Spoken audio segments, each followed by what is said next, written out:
So, welcome and good day wherever you find yourself. My name is Hunter Goodman, and I have the honor of being a trustee for the International Association for Community Development, particularly regional trustee focused on North America and the Caribbean.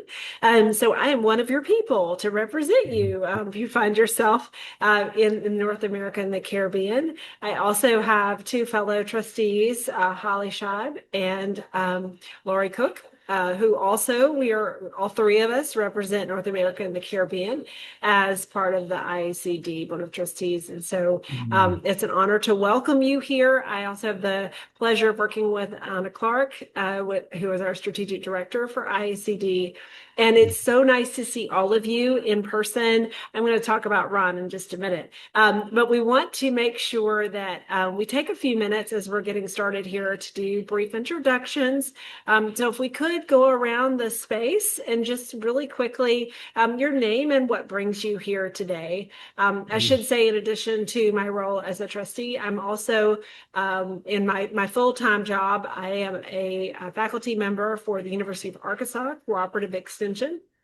And I practice community development in an urban and rural context in Arkansas, as well as across the United States. So that's what brings me here. And as we go through the day, I'll be here throughout with you. I will come and go a little bit later in the webinar, as I've got another event going on at the same time. So with that, I'm just thrilled to be here and to be here alongside you in this conversation. Ron is legendary and has so much to share with us about the work of community development. So before I introduce Ron, if we could go around, Shri, would you be willing to start us off and just, name and what brings you here? Sure. Hi, everyone. My name is Sri. My pronouns are she, her, and I am calling in from Toronto, which is covered under Treaty 13 with the Mississaugas of the New Credit.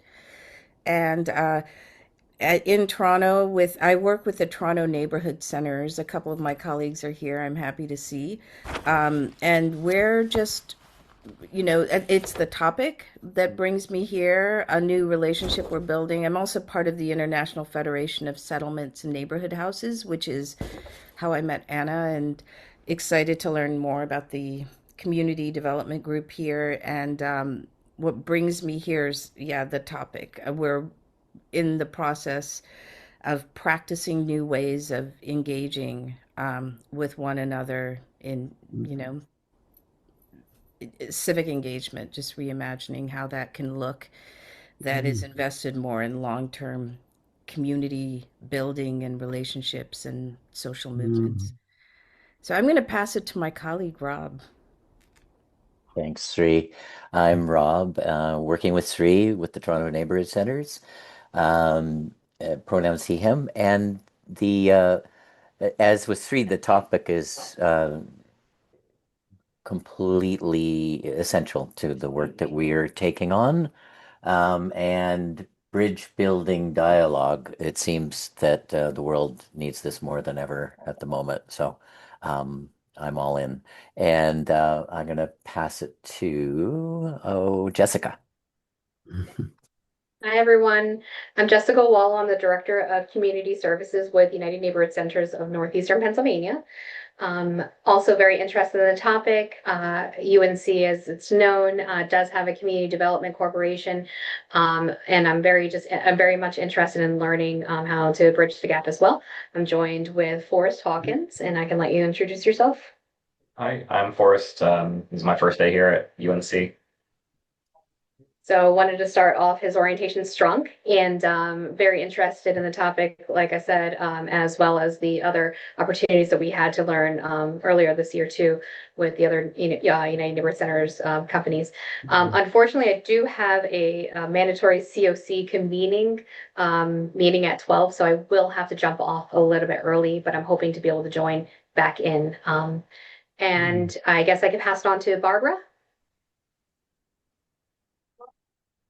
Hi, everyone. I am Barbara Lee Golden. I'm a full-time faculty member at Algonquin College, so I'm joining you from the Ottawa area, and we're on the unceded, unsurrendered territory of the Anishinaabe and Algonquin people. I teach in the degree program here in the Bachelor of Early Learning and Community Development, and my research focuses on equity, diversity, and social justice. Oh, great. Could you pass, let's say maybe Deb, would you like to go next? And now Marty, you're next. Forgive me if I'm mispronouncing. Hi, everybody. My name is Deb, and I'm Director of Programs at the Ralph Thornton. And I'm relatively new to this community here, so I'm really trying to take up all the different ways of doing and learning, particularly around this topic. So I came from a gender-based violence sector in Toronto, Treaty 13 in Takaronto, here in Canada. And so I'm really just interested in learning. Thank you. How are you? I'm so glad to see all of you here. My name is Ilmad Abdul Rasul. Actually, I am a community development researcher. So I'm interested in this topic. That's why I want to learn from this topic in order to get some information that will help me to do my research and to know what's going on there in that region. Very good. Terrific. Thank you. Welcome. Did we leave anyone out? So Ron, I'm going to take a point of personal privilege, introduce you, but then also anything that you want to add. I am honored to have the opportunity to introduce Ron Hustedde this morning, who is a fellow extension person at heart. And I feel like I walk in Ron's footsteps as one of the regional trustees for the International Association for Community Development. By the way, Anna, you're not off the hook. We're going to get you to introduce yourself as well. We all know you, but we want to know more about you. So Ron, we definitely just are so grateful for your continued leadership. Not only have you been a trustee for the International Association for Community Development, you have long been an engaged leader in extension at the University of Kentucky Extension. And as I was, and Ron has served for over 60 years in this field. He has a true understanding for the heartbeat of community development, the purpose of it, what we do, how we do it, why we do it, and how community development takes place across our globe. And so when I've been preparing for this today, there's a quote that I found in an article about Ron when he received the award through he received recognition through IACD for a Lifetime Achievement Award. And the quote is from Ron: "What I love, this work feeds my soul. What I love is seeing people transform and bringing out the best in them. That's the heart of community development, helping people to become united, find a focus, to act on their dreams, and build capacity." And I think wherever we find ourselves in this work, we can resonate with that feeling of community development. And as we thought about the topic, we had a webinar in December where we talked about what is happening across North America, the Caribbean, and in community development. And there were some core themes that came out of that conversation. And as we were looking ahead at the webinar today and continuing our conversation across the North America and the Caribbean, Ron's work in this focus on solidarity conversations, and that is core to a theme that came out of the discussion many of you were a part of, but we have some new faces here today. So with that, I'd like to pass to Anna, if there's anything you want to add as we get started, and then we'll pass to Ron. And again, my friend, I'm honored that you would be here and continue to share your gifts with IACD and with all of us across the region. Thank you. Thank you, Hunter. And yes, good afternoon, good morning. I'm joining you from the north of Ireland, where I live and work and have been for the last 30 years. As Hunter had said, I work as the strategic director with IACD, the International Association for Community Development, and that's a part-time role. I also work part-time for another organisation, which is the All Ireland endorsement body for community work, education and training, which has got to be definitely in the running for the longest named organisation that ever lived. It's much more easily known as AIEB, which means I also live in a world of acronyms, which sometimes collide. But the opportunity to work for both organisations is wonderful. They are very, very complementary and operate in synergy, but also it gives me the opportunity to work at an all Ireland national level across 2 jurisdictions, but also in an international space as well, and that flows very well. Delighted to be here and to meet some new faces today. It's wonderful. These webinars often have very familiar friends and always have new people coming along too. So that's a wonderful mix. So thank you very much. Do you want me to just to give a very quick run through, Hunter, of the session that we had previously before we introduced Ron? No, Hunter may have had to jump off for a minute or two there. So just for the benefit of those of you who weren't at the last meeting, and I think perhaps of everybody who was here, Barbara, you might, apart from Hunter, have been the only one who was at the last one. It was December, and we did, I suppose it was like a review of the year really in terms of our work internationally, the issues that we were dealing with and the things we were experiencing and the communities that we were working in experiencing as well. So just to kind of put today's session into a little bit of context, I'm going to very, very briefly just give you a flavour of that, but not go into detail. We started off by reflecting on some of the critical issues that we're working around and that are affecting the communities we work with and alongside. Not surprisingly, the things that I'm going to say won't be earth-shattering. Political and linguistic constraints, particularly for certain parts of North America, and limitations on professional terminologies that can and can't be used currently.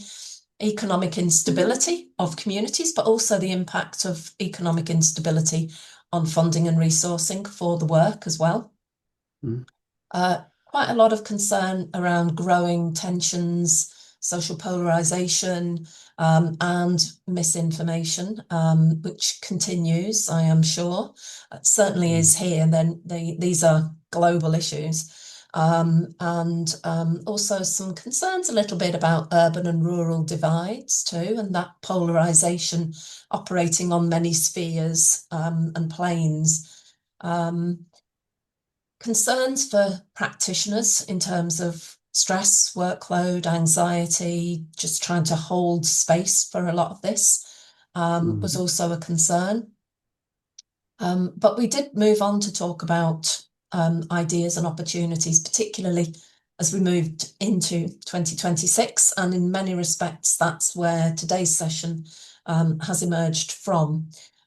So there was a strong interest in continued discussion and dialogue around community development pedagogy, how community development gets taught and how practitioners are prepared and being prepared for the world and the emerging issues that they're dealing with. Practitioner wellness and self-care too, picking up on that, burnout and stress. Desire to see and support younger people, not young people, just younger, into the work, this field of work, recognising its challenges, but also recognising the valuable contribution of people working in community work, community development, the rewarding experience that it is, but also how necessary and important it is as well. So wanting to see younger people supported and enabled and nurtured through their early careers in this field of work. And then I suppose moving to ideas associated with the concerns around polarisation, misinformation, and how that is, it's pervasive in every aspect of our lives now, but it comes up as it increases and becomes more divisive, it becomes more challenging and uncomfortable to address some of that in conversation. But it's a core part of what community work is all about. So there was a conversation around, how do we do this? How do we do it today in the context of what's happening today? What are some of the approaches, the methodologies that are helpful, that we would find useful to support us in this work? And how can we explore that further? Not surprisingly, Ron, as a big supporter of IACD, was at that session and shared with us his work around compassionate listening. And that went down very well. And it seemed like a very logical next step in many respects to invite Ron back to share in more detail what that work involves, what your experience of that has been, Ron, and how we can use that to underpin and embed the relationship building that is so important in terms of our communities. So that's just a little bit of background in terms of the context for the last session. Ron, Barbara, please feel free to add anything that I may have missed in relation to that. But other than that, Ron, I'm going to hand over to you and let you begin your much awaited contribution. Well, thank you so much, Anna and Hunter, for the nice introduction. It's good to meet with all of you. Maybe I'll talk a little bit about my own journey as a community developer. And so I have a number of degrees, but my first degree was, or graduate degree was in community development. And when I left that degree program in the late 1970s, the focus was on social justice. And so there was an othering of people who didn't understand and accept, who we might view as elites. There was a certain smugness, a certain arrogance, I want to say on my behalf, towards those people that didn't share some of those views.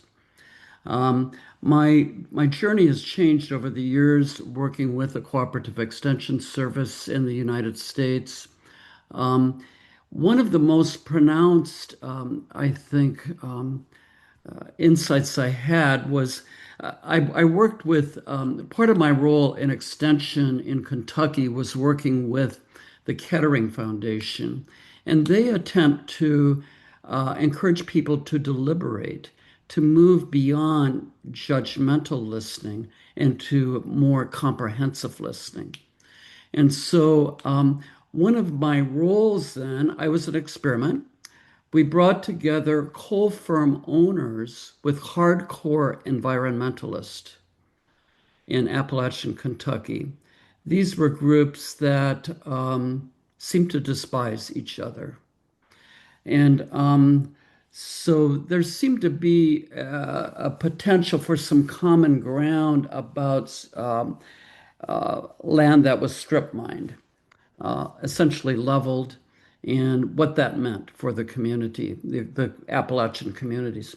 So somewhat reluctantly, coal firm owners came together with hardcore environmentalists from the region, and they were ready to attack each other. They had their speeches all ready. So what we did was with other people, I had a great team. We disarm people. That's the first thing. They're ready to come with vicious words. They're really upset, and often rightly so. um, on all sides.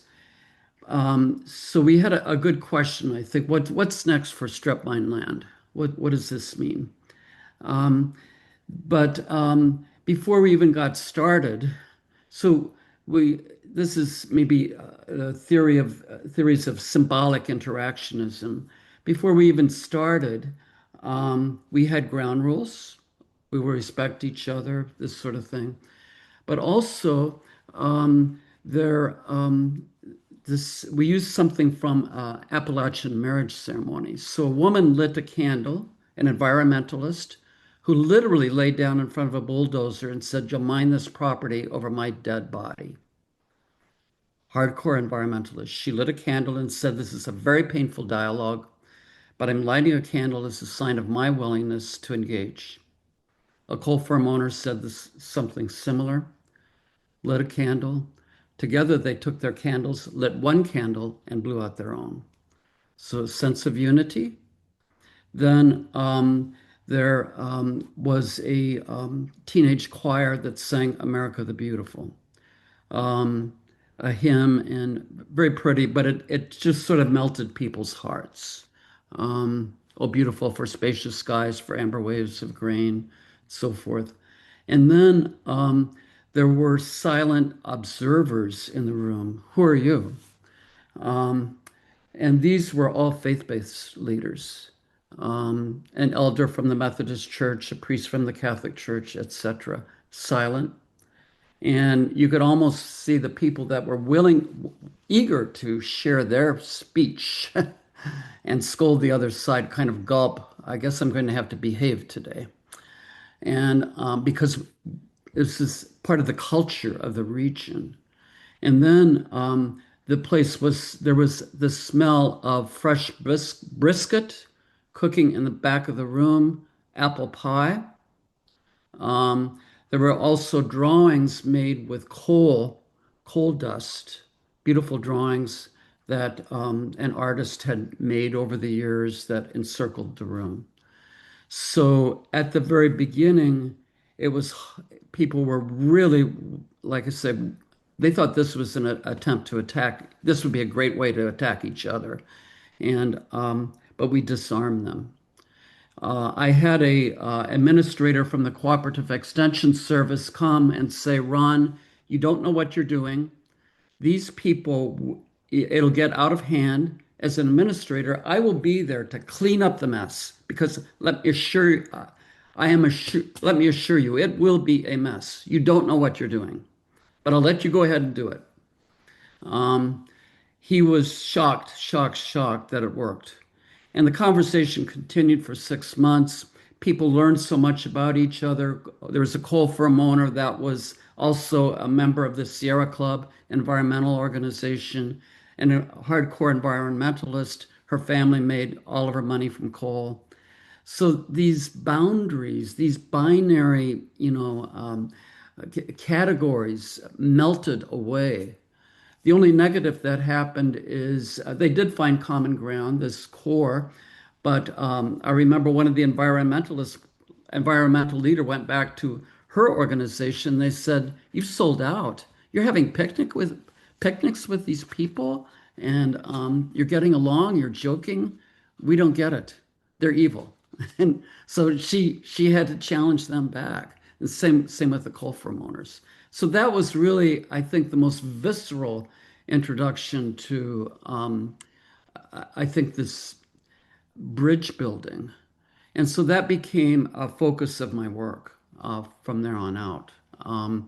I nurtured people in using the Kettering Foundation approach. So we took local issues and I trained over 600 facilitators, grassroots facilitators in the rural counties to lead conversations about difficult issues, but there were never two sides, always three, always four choices.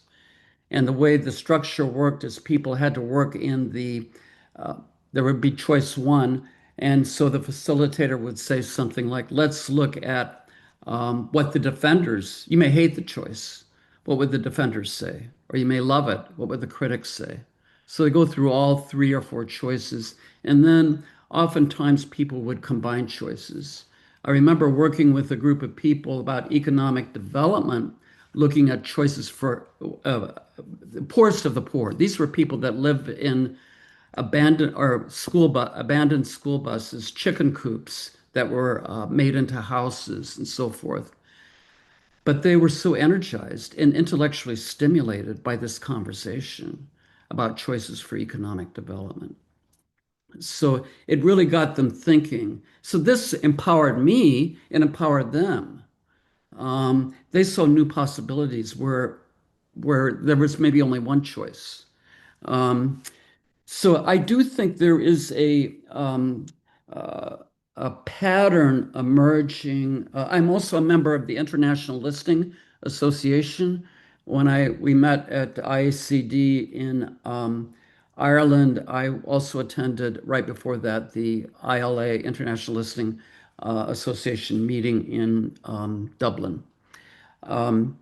The So that's also influenced my community development work, that is looking at different forms of listening, and moving beyond judgmental listening into other forms.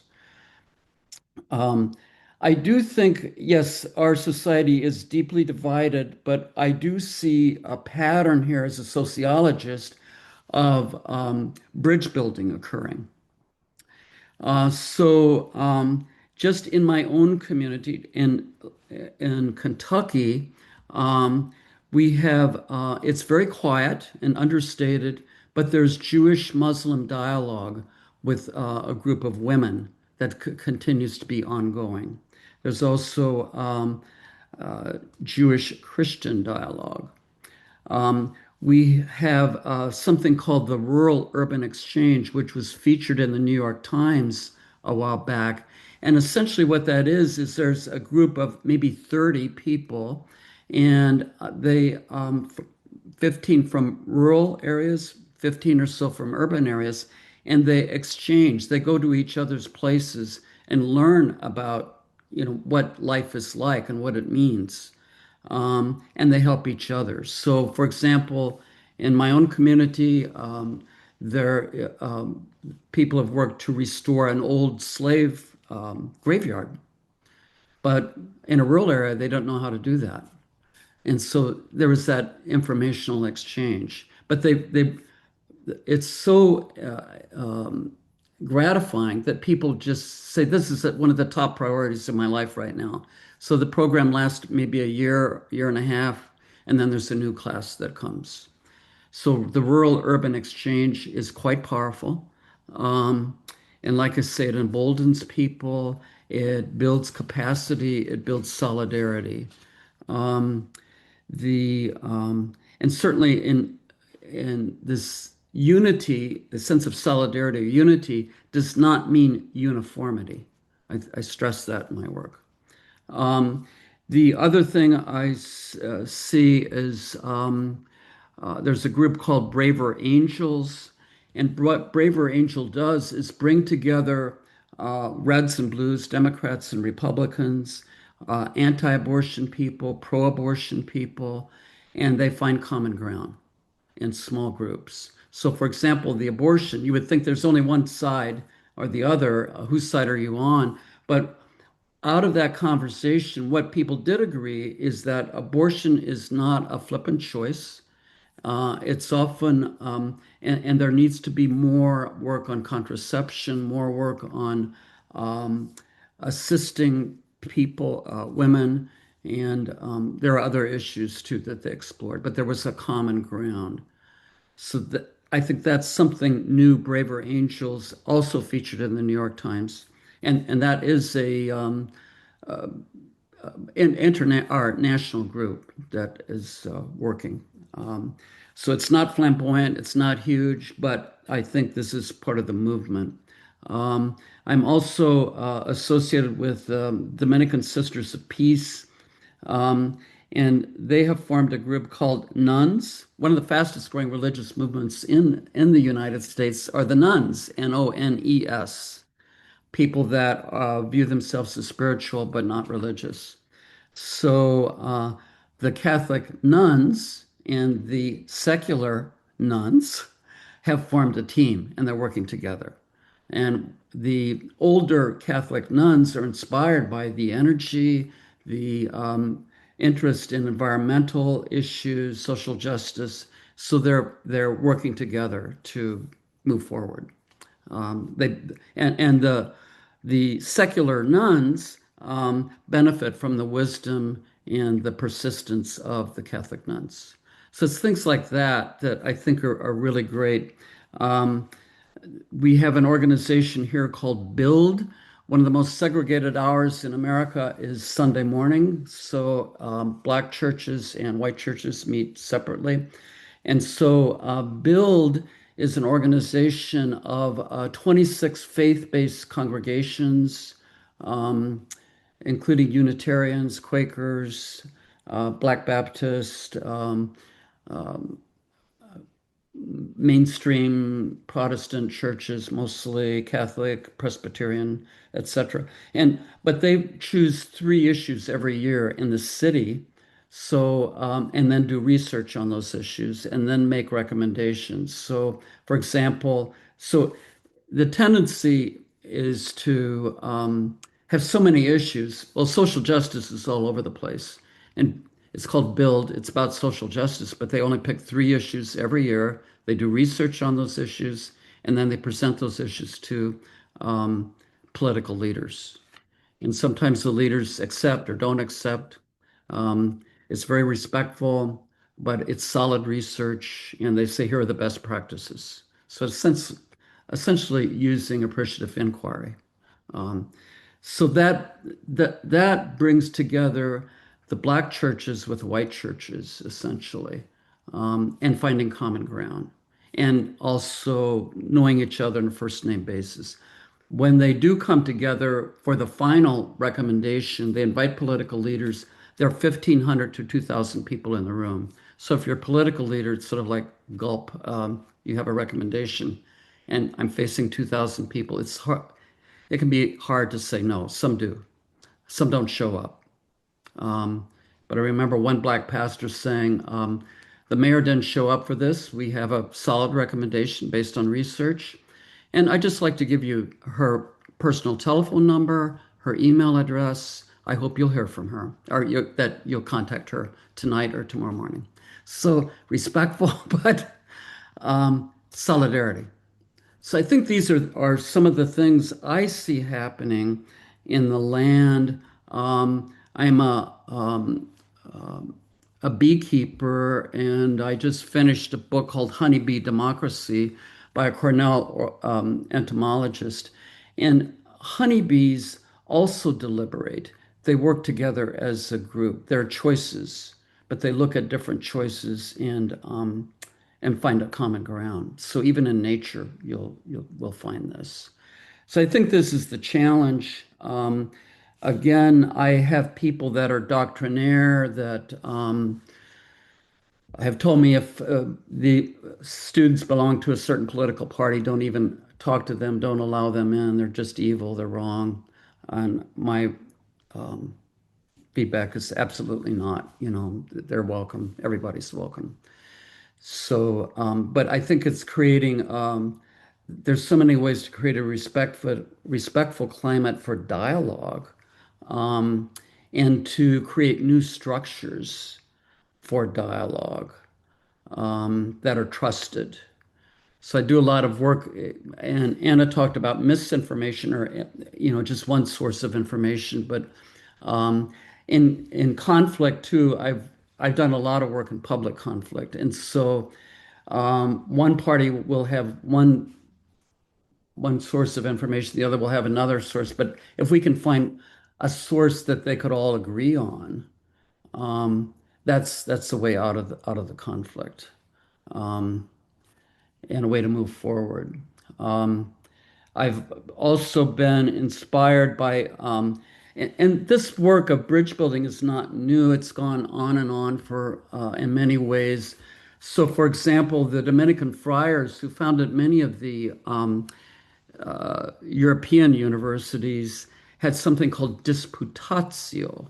And the way disputatio worked, it is, and the Dominicans were interested in finding truth. What is that? You know, it's somewhat elusive. You don't just memorize it, you got it. But they would divide students into teams. So team one might be given the task of defending the proposition there is a God or whatever, you know, and team two there is no God. But so they would often feel theological, philosophical issues, but they would debate, come out charging, but then the second round, they would have to concede something from the other side. And the third round, they'd have to concede something. They'd also have to continue the debate, concede something from the other side. At the fourth round, it may be, so the question was not winning or losing, it's where's the truth. So when they got to the fourth round, the original question may be irrelevant. Where are we at now? So I think things like disputatio can be resurrected, or we can find new forms of that. I think the Kettering Foundation with the National Issues Forum has done that there are always three choices, even if it's about abortion, there are always three public policy choices, 3 or 4. They're probably 10 or 20, but have people focus on 3 or 4, and then they can mix and match or come up with something new. So I think that's the beauty of this. Yeah,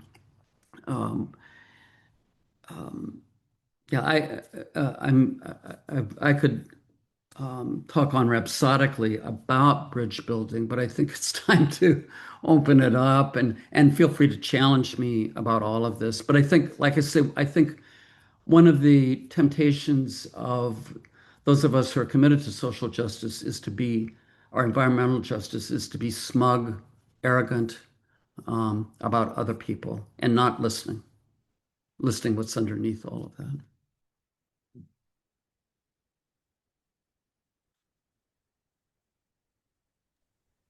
So I'll stop. Thank you, Ron. That's a huge amount of food for thought, I think. Very interesting in terms of how you've presented that in your own journey and your own learning as well around all of this. And I know from knowing you and previous conversations that this is something that has been something of a life's work. But, you know, this is decades in terms of your experience here, somehow condensed into 10 minutes. So there's a huge amount of depth underpinning all of that. And I certainly have questions. But you know, I think this is a great foundation for a conversation to ensue here now. So we'll open it up. I mean, I think it would be really interesting just in terms of some reflections and observations on what we've all heard, and maybe sort of touch points in relation to current experiences, what's happening for you in your work, and how might this resonate, or similar examples or challenges where this might, you know, be worth exploring. Let's just, you know, there's not very many of us here, so we don't formality. Let's just open it up and converse. Or maybe you're doing this in your own work now. I want to say thank you, and just I really admire the work that you've been doing for so long, and it makes me think about a few different things in Toronto. I mean, this what you describe really resonates for what we're trying to do here as well. What I love about it also is, you know, we talk a lot about slowing things down, but like, so what are we filling that space with? You know, we don't have that conversation, and you described it beautifully. It's that it's, you know, I think a big part of who we are is spiritual, whether, you know, religion aside. And I love the grounding of culture and tone of a room and a space and a group that you're convening using ceremony and ritual, which that resonates deeply for people, whether they have the words to say it or not. I also really appreciate it. Feels like a very deliberate practice, which I so appreciate because it's not just like there's a lot of intention around it. And yeah, we've been exploring the idea of listening too, like to listen. And I liked how you described it, comprehensive. I like to listening to comprehend. And Mhm. so we're as community development and civic engagement workers, we're starting this practice space, which actually starts next week. And it's a matter, Mhm. it's us just practicing that so that it becomes part of our, what we hopefully can default to and model and use to engage with each other. So I Mhm. so appreciated hearing all of these examples. And the nuns sound amazing. Like I think in my my exposure to social justice, I'm originally from Chicago. It's the Catholic nuns. Oh my goodness. Like when it comes to folks who, at least in that city and a lot of the movement happening there, like just Mhm. are on the front lines. Yeah. So I'm going to look this group up. I love that allyship in the group there. Yeah. Yeah. So thank you. Yeah. Thank you. Thank you. It's good to hear about your work that you're doing this. I have a question about, I don't know whether the right word is healing, but some of the experiences I've had in the bridge building work that we're trying, we've been really, I think, fairly successful inviting people into the spaces that Sri's mentioned. Mhm. Um, they're voluntary spaces. The people who are coming feel Yeah. interested and able to participate, right? Um, but in some of my work and non-work spaces, I've been in relationships where um, it, that are quite significant to me, but also very difficult because uh, I think all of us are carrying quite a bit of I don't know, anxiety and soaking up the reactivity of the times, and that makes sense. And so having that ceremony and a space to, as you said, disarm, and the invitation to do that, I think is really, really powerful. But it Mhm. also seems to me that I've met some people where their sense of armament or defense is Mhm. so elemental. They don't like it feels like they will be making themselves too vulnerable by giving that away because their experience of historical or current realities is just it's all Mhm. if you don't defend yourself you'll be annihilated is what it Yeah. feels like to me. And so I just wondered whether you would, I think, encounter some of that in the people that you're bringing together, and whether you've got strategies for, I don't know, supporting spaces of grieving, holding that there's going to be times when people can't rush to a shared ground because it's just too painful, maybe. So I'm Mhm. just curious about that element of the work. Yeah, I think it's honoring the emotions is one. Um, and like I said, I use ritual in lots of ways. So it's something that transcends, well, that can unite whatever that thing is, in the local cultures. So, or universal culture. Um, it's food cooking in the back of the room. It's whatever it takes. And again, I think um, we want to honor, I think we have to make it very clear we're honoring people where they're at. Um, but also giving them a space to be challenged, um, and to get out of the us versus them into a we. Martin Luther King, one of his famous quotes is, "We live together as brothers, or we will perish as fools." Um, and the group think that if we don't have diverse perspectives, we're going to go down a wrong hole.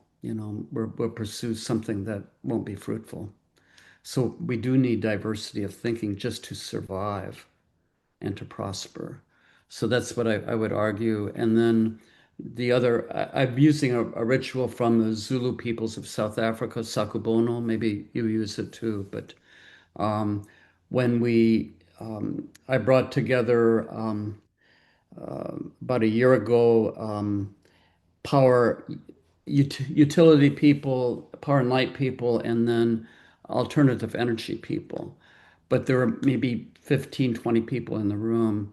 And so, I mean, half of community development is rearranging the chairs so we all face each other, I say. But Sakubono is they had to say something about themselves and something lighthearted. What do you like most about today? Or when are you the happiest? Something like that. But the name and then something about themselves, very brief. And then the ritual was everybody had to say, "We see you." And then they would say, "I am here," from Sakubono. So from the Zulu peoples of South Africa. So I see you, we see you, and then pause, I am here. I did this in one group, and it was obvious one person didn't want to be there, but he stayed. I mean, it was like, I am here. And you could tell by his body language, I'd rather not be here, but he stayed. So it's these things of ways of honoring people, and people aren't honored. I think that's the other thing. Um, if there's a loneliness in the land, the U.S. Surgeon General during the Biden administration wrote a report about the epidemic of loneliness. And so that's if we can help people become feel so lonely, I think that would be a great blessing too. Um, so Sakubono is another ritual, another way providing structure.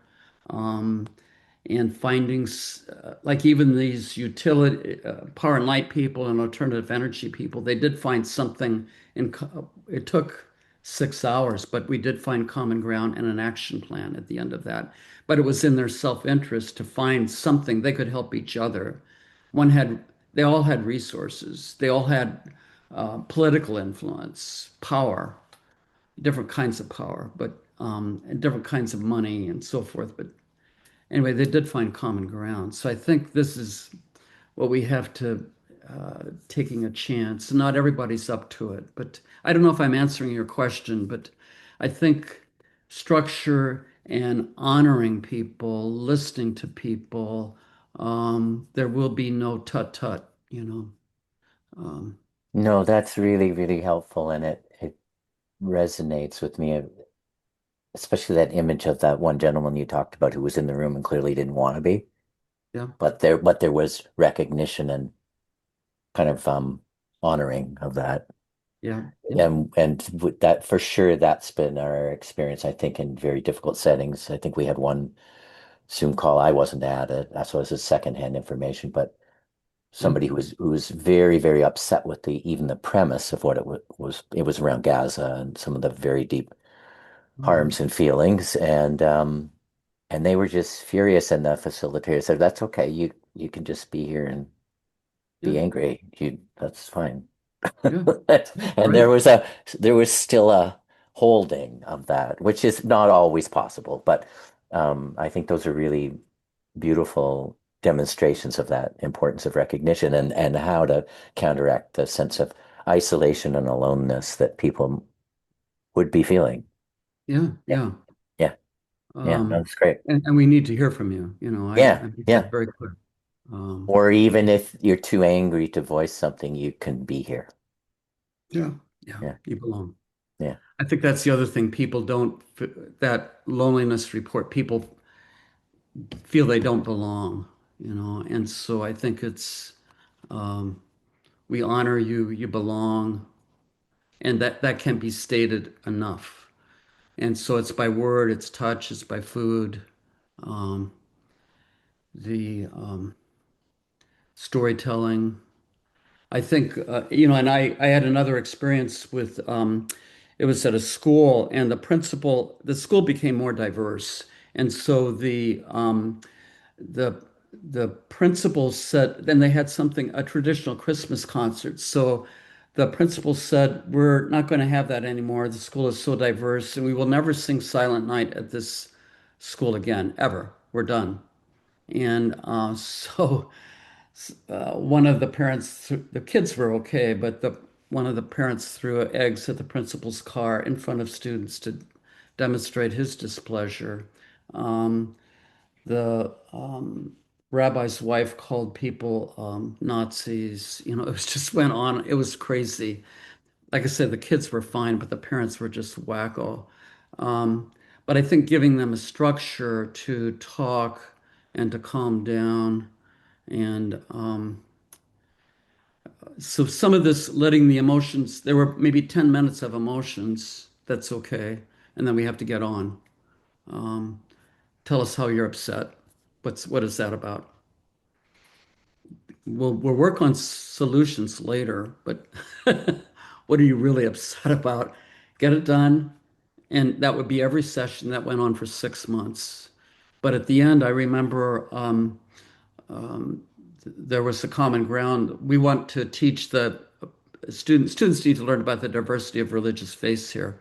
And so I remember a Muslim woman turning to a Baptist pastor said, look, let's have a concert about all kinds of religious songs, all faiths.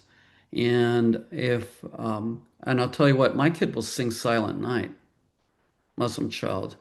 But if the next song is a Muslim song, will your Baptist child sing that song? And he said, yes, we had a deal. Voila. So you never know. I mean, it's just giving people, I think they just don't have the tools, they don't have the structure. And as community developers, that's what we do. We rearrange the chairs, we serve the food, whatever it takes, provide the rituals. Um, but we give them a structure where it's safe, where we honor them and they belong. And that's something that's really missing. People do not belong. They're not honored. Um, So I feel free to Lee, challenge me on all of this. no, I don't think anybody here is going to go, you're wrong. I don't think that's going to happen. But Lee, I saw you had your hand up. I did, thank you. I really like you've mentioned it a few times and it's resonating with me as honoring people where they're at.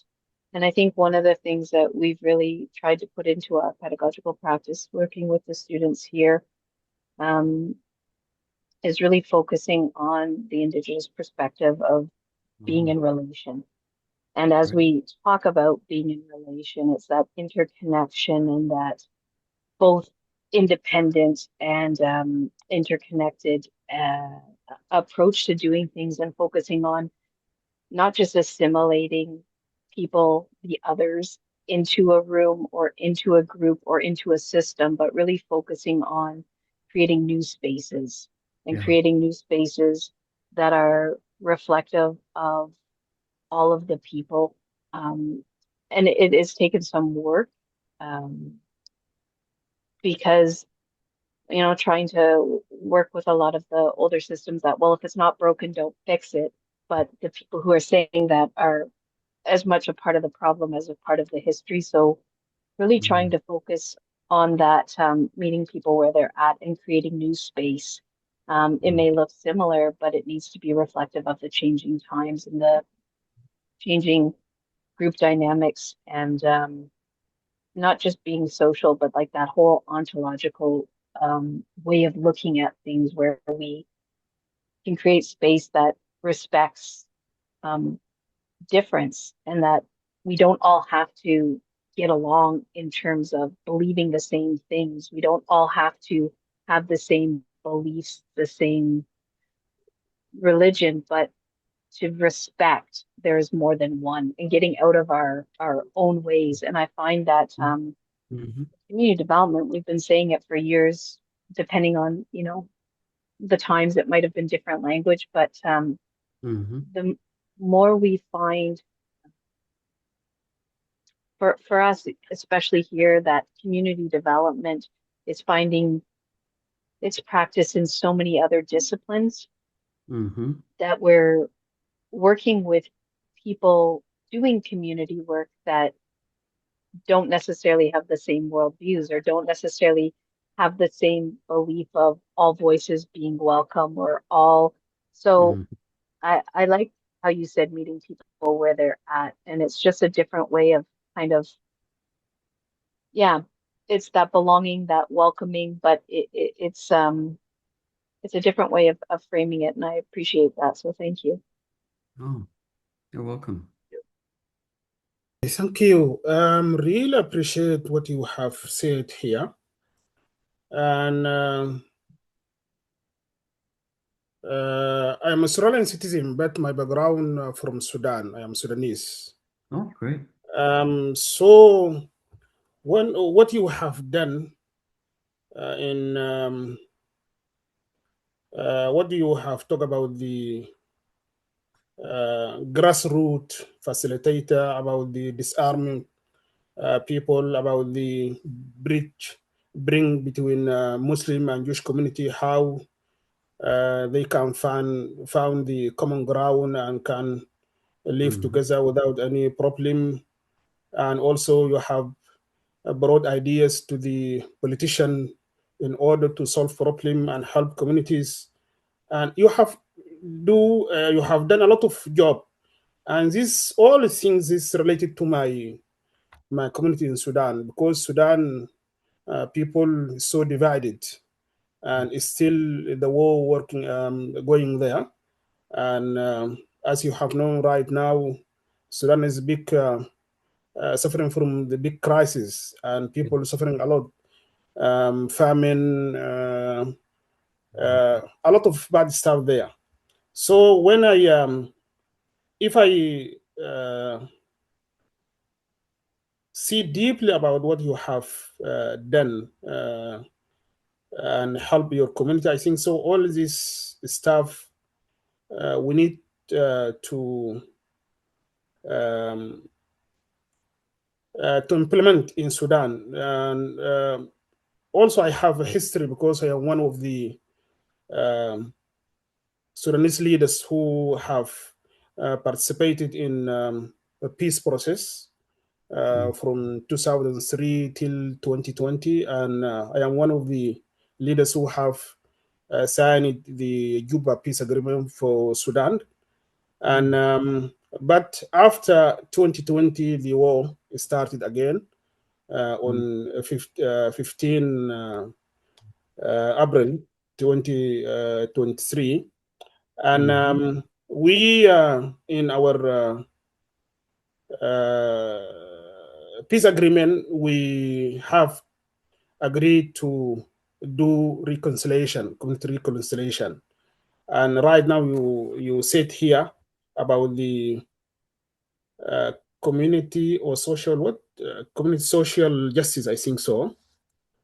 Um, yes, because of community.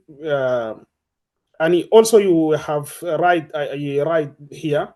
You said about the divided and rule.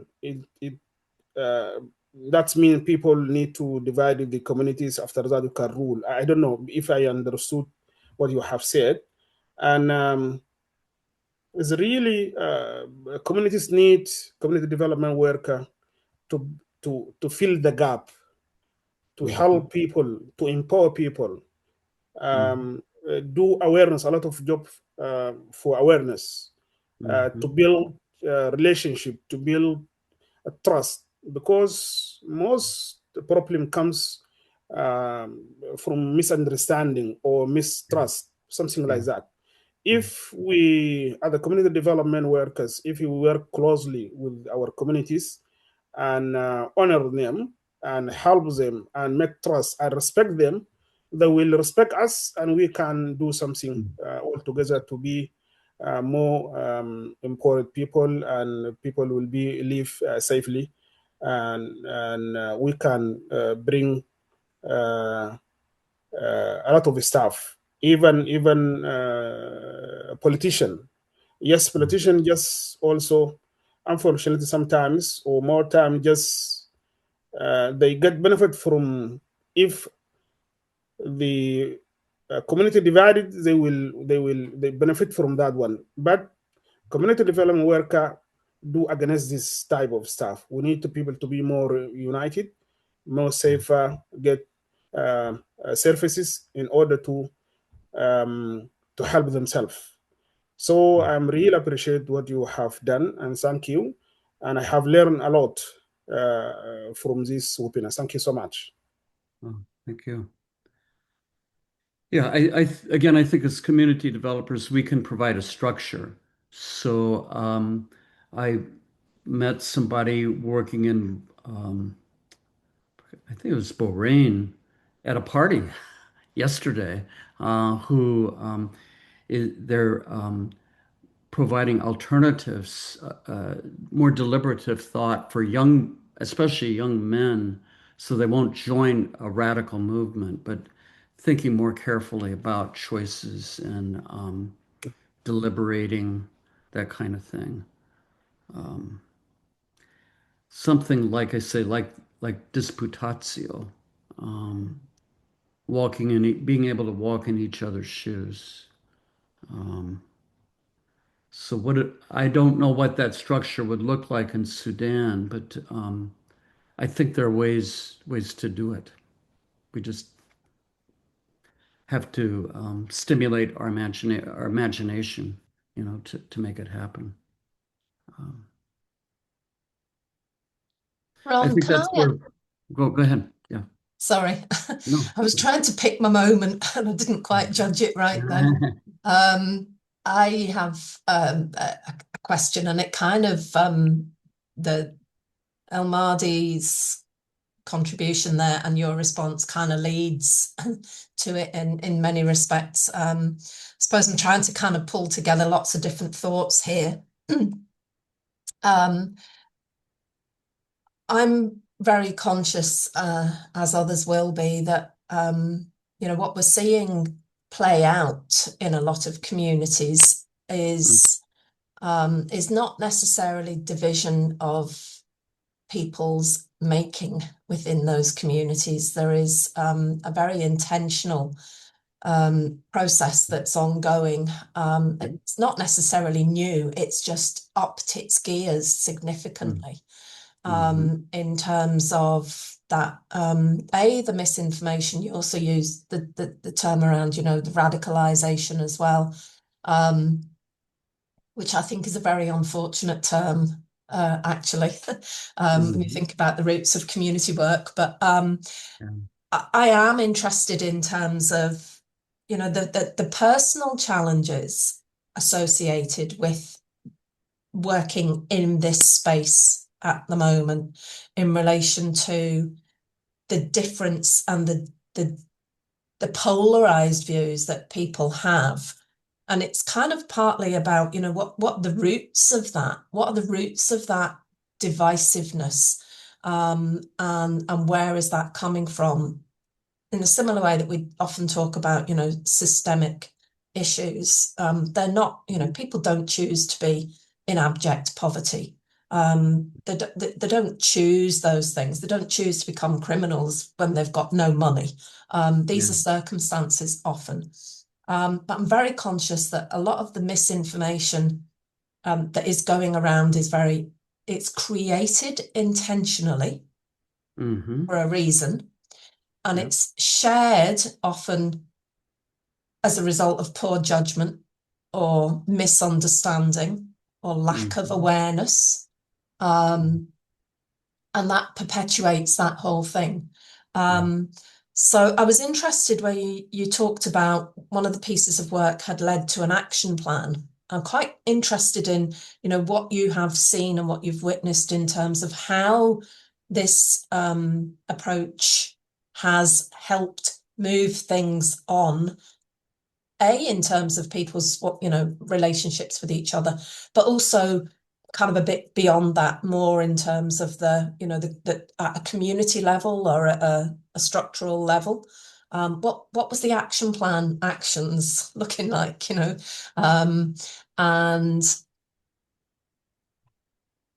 is compassionate listening a process that you see sitting alongside other processes in this work? Or is it something that you feel actually has the scope to answer a lot of the difficulties? Yeah. I think there's probably about 7 questions in there, so I apologize. Well, first of all, there is a larger structure outside of community development. I think the strength of community is that we work more at a local level, not necessarily at a national or international level. So I think that's a limitation of community development. Although international actors can borrow, leaders of international structures, media can borrow from community development. Um, and maybe that's where we've had a lack of imagination. I haven't thought about this, but yeah, I think you're right. That I mean, overall, it's intentional to divide people, and then you can get more power. So, but I do think there is this alternative movements going on at the grassroots level all over the place. It isn't just in Kentucky, it's all over. Um, it is very intentional. Um, so there is a resistance there. Um, I just met with a friend from Minnesota. There were 4,000 um, ICE troops in the city. Normally they have 600 police officers, 4,000 helicopters hovering overhead, people being taken out of their cars. The cars just sit on the middle of the street. Just craziness. But again, there was resistance there and it took different forms. So my best friend actually was hiding somebody um, and wasn't out protesting necessarily, but doing quiet behind the scenes work with the faith-based community. So I don't think that I'm answering your question. I don't think um, it's that's another kind. In a way, it's outside of my bailiwick. I guess as a community developer, I know my limitations, but I also think there's something about the grassroots that it seeps into, it infiltrates higher structures, and people in Minnesota, they're taking notice. So I do think that has influence. And then in my own work, for example, with bringing together coal firm owners with environmentalists, they decided that some of the strip mined land did not have to be restored back to its original contour, that in the mountains of Appalachia, we needed some more flat land for other kinds of development. And actually, then that led to a contest I'm meeting with next week. High school students are working with this abandoned coal mine land, flat land, and on the surface, it looks worthless. What can you do with this? But they have to develop entrepreneurial plans to develop this land, see alternatives. And that involves teachers, that involves parents, and there are cash rewards and they have to have a marketing financial plan, a service or product that makes sense. So, for example, one group found that a piece of abandoned strip mine land was near electrical lines. And so they developed a community-owned solar power farm on this piece of land that could feed in. So it was locally owned, a cooperative. People could buy part of a panel and feed into the electrical grid. So it's things like that, I think, that are inspiring and people see possibilities. I think part of the Western mind is we only see either or, it's binary. I admire Confucianism because they see lots of a broader perspective. So we get stuck in it's either or. And I think having an entrepreneurial mindset, that's the other thing, is one of the spin-offs from my work is entrepreneurship in public schools, using it for civic entrepreneurship and business entrepreneurship. So seeing opportunities where others see only obstacles. So what are the opportunities here? I think that's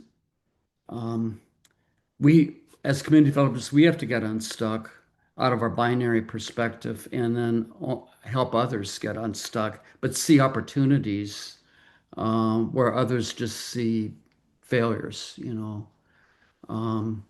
So in Minnesota, I think there are a lot of different responses and still ongoing. I don't know if that helps, but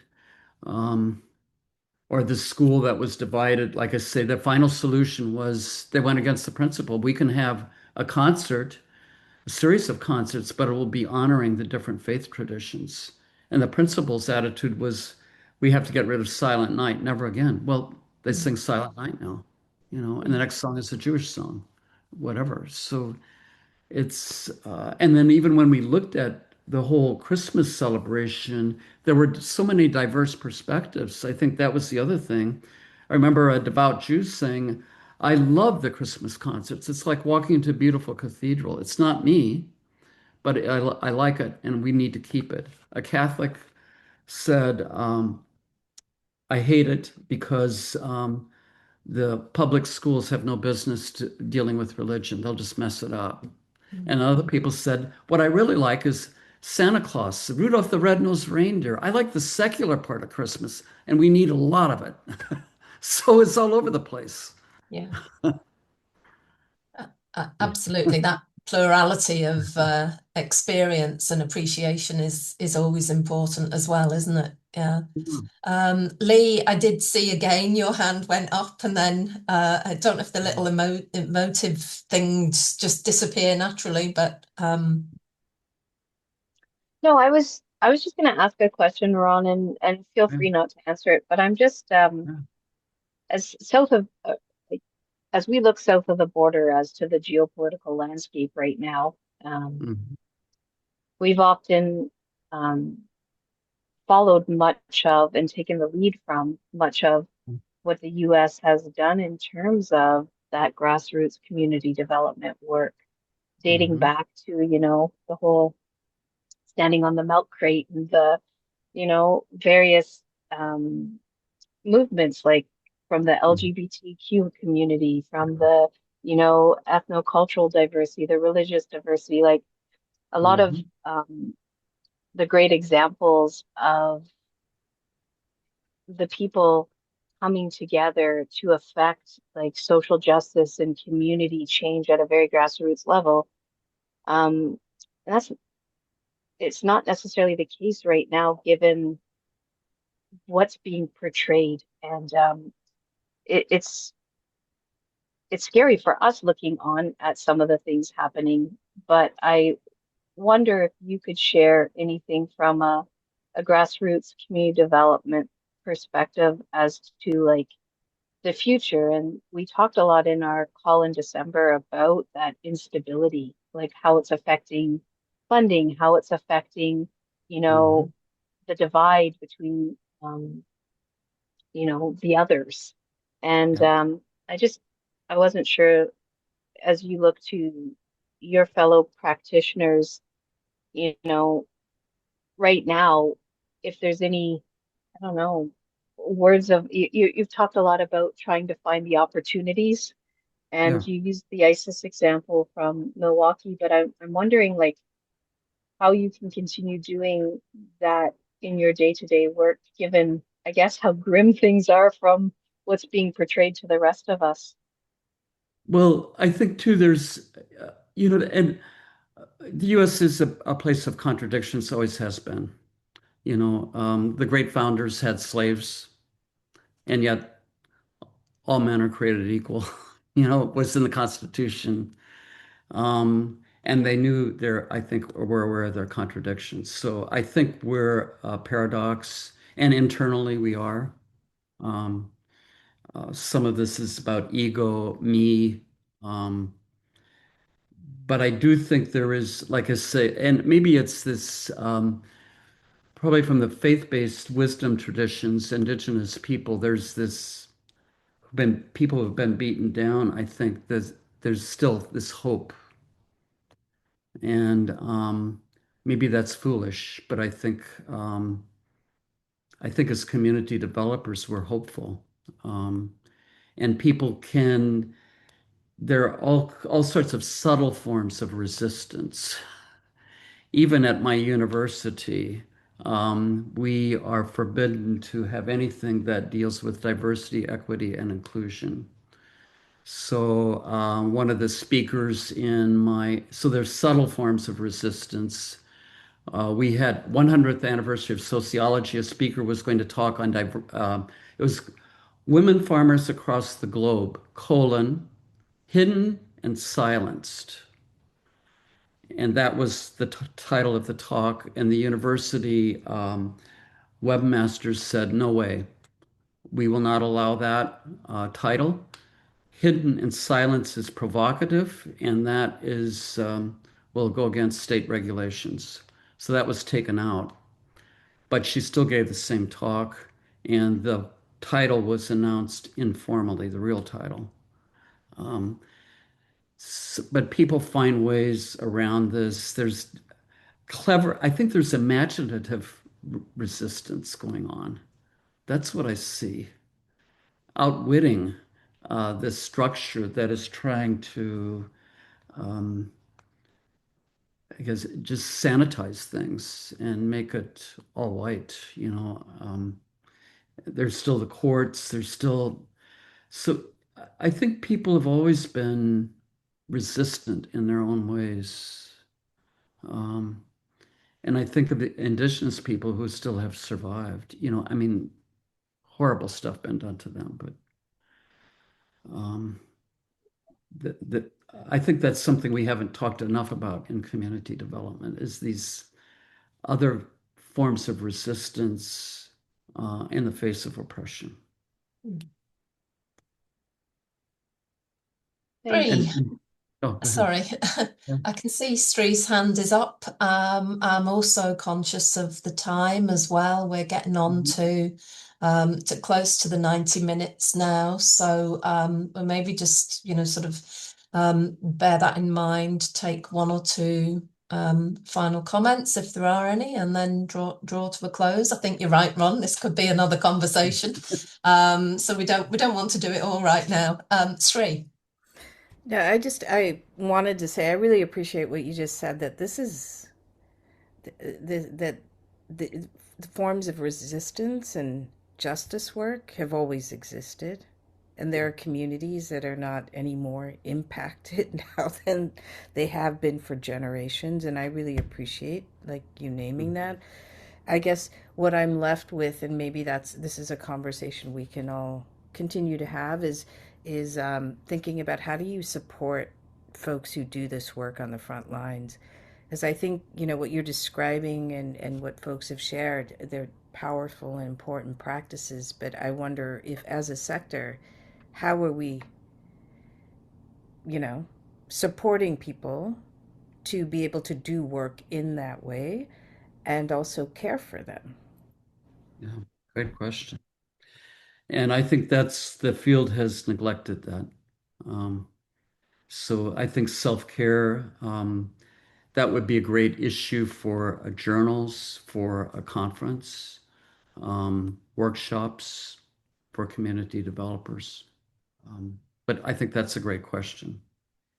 And I think the role of mindfulness, and in a way, I think role of mysticism, spirituality, I think is part of this, but that will honor diverse perspectives. But I think that's essential, and I remember a line from, we have a Kentucky monk, Thomas Merton from the Abbey of Gethsemane, who died in 1968 at a dialogue with Buddhists in Thailand, accidentally. But he writes that the something like the the tendency of the activist is to over-engage, to go to too many meetings, to make too many commitments. And in doing that, the activist engages in a form of violence. And when I read that quote, I said, if this is violence, I am a violent man. So I think we do violence to ourselves. Um, and that Merton quote about the frenzy of the activist is really resonates with me. So yes, I do think we need, um, it's lacking in the training. I don't see it in journals. I don't see it in conferences. Is self-care in dealing with the frenzy of the activists. I know when I worked for the Cooperative Extension Service, and I was in a rural area in Wisconsin, and I worked from 8 in the morning till 10 at night, and often on weekends, because there's so much to be done. And I was a true believer, but I was physically, emotionally drained at the end of 5 years. I couldn't go on anymore. So self-care, yes, we don't do enough of it. Which reminds me of a quote, which I'm going to paraphrase because I can't remember it exactly, but the idea that actually self-care is a radical act. And Yeah. essentially there is an element of that. In some quarters you would be you'd be frowned upon or looked down upon if you were saying, I'm sorry, I've done X hours this week and I'm switching off now. And at the same time, it's incredibly hard to do that when you're working in communities, with communities on the issues that we've been talking about. It's a double-edged sword in many respects, I think, and also a very current topic of debate and discussion this side of the water as well, constantly. So perhaps that idea of, to kind of paraphrase your question, Sri, how are we, how should we be supporting people who are doing this work? And self-care, I think, is one of those ways, options, means, but I also think, your question was, how do we? And I think there's a collective responsibility in this too, in terms of organizations, employers, the sector, and each other, that mutual care and support too. So maybe that would make an interesting, topical, relevant next step for a follow-on session a little bit later in the I was going to say the spring. That works for me. It might not work for everybody else. But I'd be interested in your thoughts. And again, probably now, just conscious that we need to try and bring things to a close. So maybe because we're not a big group, if we just went round very briefly and gave a final reflection each. And if you have a thought on what might make a very good follow-on session for this grouping, essentially we call it North America. But as you will know, if you've been to any of them, they're open to anyone from anywhere to join, and often is the case. So they're all kind of international, but hosted in a sense. Each one is hosted from within the region. So I'll leave it there. I'm not quite sure whether Hunter is physically sort of with us in the room or not at this point in time. So I'll bring it to a close. But if we could just go around and give a final reflection, and maybe Ron will leave you to last, if that's okay. In no particular order. Over to yourselves. I'm a bit of an introvert, so I've made a lot of notes, and I will go back and I will reflect and I will have time to process. And I'm sure laying in bed sometime tonight around 2 or 3 when the insomnia hits, I will have all of my questions. But I just want to say thank you. I do appreciate you taking the time to share with us. And yeah, I have a lot to process. I am too very interested in the concept of self-care. Part of our research we're doing right now, we've co-located licensed childcare into women's shelters for women escaping domestic violence. And we're actually looking at the early childhood educators' experience because they're not prepared to work in such environments. It's outside of their traditional norms. So we're actually in the process with funding from our federal government developing a toolkit for self-care. It has two halves. One half is looking at how the educators can care for themselves and to educate with compassion, but also preserve their own well-being. And the other half is looking at how to work with the children and the families that have been through the experience that they have. So I've put together a bibliotherapy resource for the educators and the team. But it's something that I'm very passionate about. So I would love to hear from everybody if that was a future topic, Anna. And I do apologize. I will be logging off in about 2 or 3 minutes because I'm supposed to be teaching, and I've sent them all a message to build relations among themselves while I wrap up here. But I just wanted to thank you, Ron. It's been great. My pleasure. My pleasure. Thank you, Barbara. That was great to hear from you. And if you have to sort of quietly slip out, we will understand. Thank you. Okay. Anybody else like to share a reflection on by way of wrapping up? Again, I just want to echo the thank you, and I'm just really heartened that there are kindred spirits across the borders, across the world, that are interested in reimagining and remembering better ways to I don't know, be in relationship to each other and the world that we're in. So thank you. Very inspiring. Oh, it's good being with you. Thank you. And I'll third the thank yous and this structure, the just appreciation for the notion, Ron, that you talk about creating the structures for people to support, and this structure itself being one of building hope. Thanks. Thank you. Thanks, Rob. El Mardi, I think you're last one standing. Okay. Thank you so much. I'm really appreciate your work and also all the people who have shared their ideas. I think so very helpful for me. And this webinar, I think so,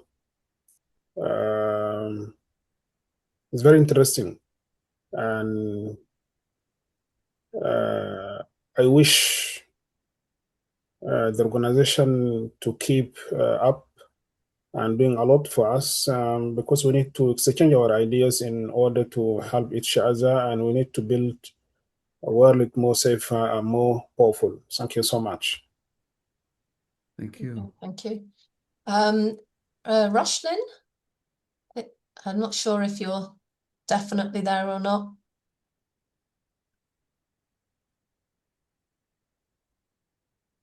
No, maybe not. And Hunter, are you with us? Yes, you are. Hi. I know you've had to kind of filter in and out a little bit, but we're just doing a final round of reflections on the session and closing up. So if there's anything that you'd like to say, and then we'll hand over to Ron. Sure. Does that mean it's my turn? Yeah. So I have come in and out, and this has just been a beautiful conversation. I think my reflection has been listening to each of your realities and where you find yourself and how you're practicing community development in your own space.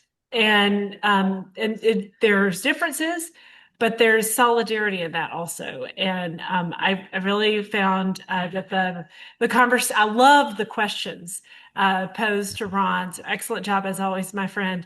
But just the questions and the way that we were reflecting on the work and the practice and what that means for our day to day. Thank you from me too, Ron. It has been a lovely flow of a conversation.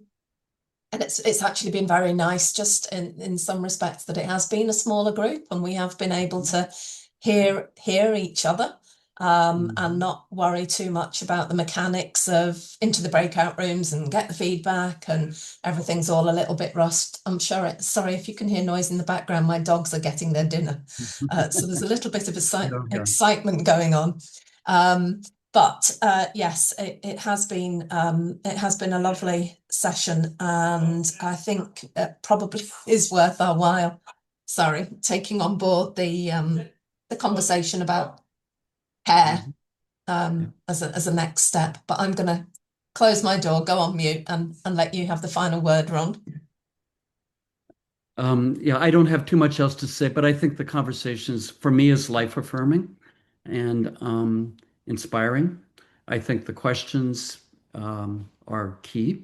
And again, I think what I like about the field is that it's so inspirational to be with communities in different groups. And the bridge building, I think, is one of the most exciting aspects of community development that I value. And I value you. There's one translation from the Indian greeting, but it's namaskar, but I'll say it to all of you. I salute all that is good and noble within you, with the charms of my mind and the delights of my heart. So thank you for being you. Very good. Oh, what a perfect way to end a session. Thank you so much. Thank you. Thank you for joining us, everybody, and hope to see you all again very soon. And if you have any thoughts or reflections, hopefully not in the middle of the night, as Barbara referred to, but maybe over the next day or so, please feel free to share them and take care.